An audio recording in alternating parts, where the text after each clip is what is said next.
এই যেটো ৰেলিং আপোনালোকে দেখিছে ইয়াৰ পৰা একদম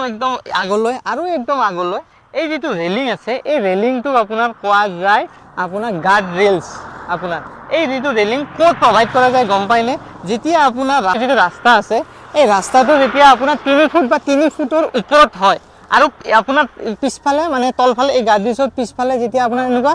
মানে খাই টাইপৰ মানে ধৰি লওক আপোনাৰ গাড্ডা টাইপৰ থাকে তেতিয়া কি হয় 3 ফুট যদি ওপৰত থাকে তেতিয়া এই গাৰ্ড ৰেলছটো দিয়া যায় আৰু এই গাৰ্ড ৰেলছটো মানে এনেকুৱা আপোনাৰ হাইৱে য'ত এনেকুৱা হাইৱে থাকে তাত এনেকুৱা দিয়া যায় আৰু এইটো আপোনাৰ গেলভেনাইট ষ্টিলেদি বনোৱা যায় আৰু ইয়াৰে ওপৰত এটা আপোনাৰ কোটিং এটা দিয়ে সেই কোটিংটো আপোনাৰ সেই কোটিংটো দিয়াৰ কাৰণে এইটো বহুত দিনলৈ লাষ্টিং কৰে সেইকাৰণে এইটো বস্তু দিয়া যায় আৰু এই বস্তুটো দিলে বহুতে ভাল আৰু এই বস্তুটোৰ ইউজ আপোনালোকে গম পালে তো এনেকৈ ভিডিঅ'বিলাক চাই থাকিব আৰু চেনেলটো ফ'ল' কৰি থ'ব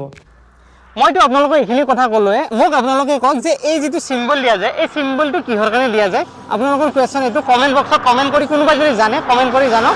এইটো সিম্বল কিয় দিয়া যায় এতিয়ালৈ আহিছো বাই বাই নেক্সট ভিডিঅ'ত লগ পাম